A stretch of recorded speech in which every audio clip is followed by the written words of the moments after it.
શું તમે જાણો છો કે ગુજરાતમાં એક એવું મંદિર છે જ્યાં લગભગ 1000 વર્ષ પહેલાં સૂર્યના પ્રથમ કિરણો સીધા ભગવાન સૂર્યની મૂર્તિ પર પડતા હતા। એક પણ લોખંડની ખીલી વગર બનેલું આ ભવ્ય મંદિર આજે પણ તેની અદ્ભુત સ્થાપત્ય કળા અને રહસ્યોથી દુનિયાને આશ્ચર્યચકિત કરે છે।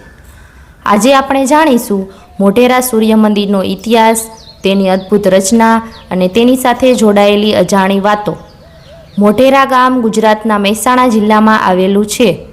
અમદાવાદથી લગભગ 100 કિલોમીટર અને મહેસાણાથી લગભગ 25 કિલોમીટર દૂર આવેલું આ મંદિર ભારતના સૌથી ભવ્ય સૂર્ય મંદિરોમાંનું એક છે। ઈસવીસન 1026 અને 87 દરમિયાન સોલંકી રાજા ભીમદેવ પ્રથમ દ્વારા આ મંદિરનું નિર્માણ કરાવવામાં આવ્યું હતું।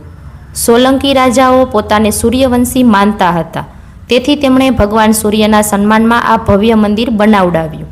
પછીના સમયમાં આક્રમણો દરમિયાન મંદિરને નુકસાન થયું અને ગર્ભગૃહની મૂળ મૂર્તિ નષ્ટ થઈ ગઈ, છતાં આજે પણ આ મંદિરો તેની ભવ્યતા જાળવી રાખે છે।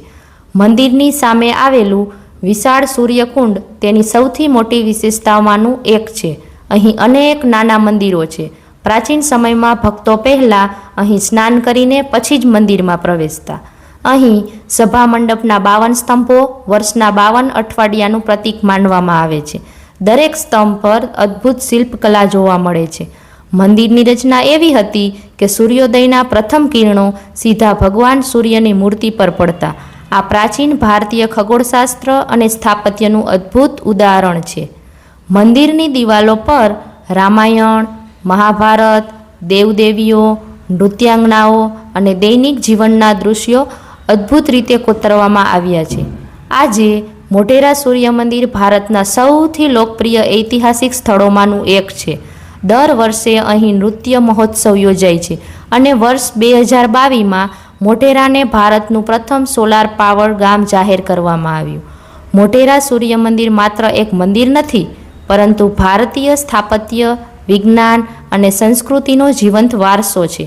જો તમને આ વિડીયો ગમ્યો હોય તો લાઈક કરો, ચેનલને સબસ્ક્રાઈબ કરો અને ગુજરાતના વધુ ઐતિહાસિક સ્થળો જાણવા માટે મારી સાથે જોડાયેલા રહો।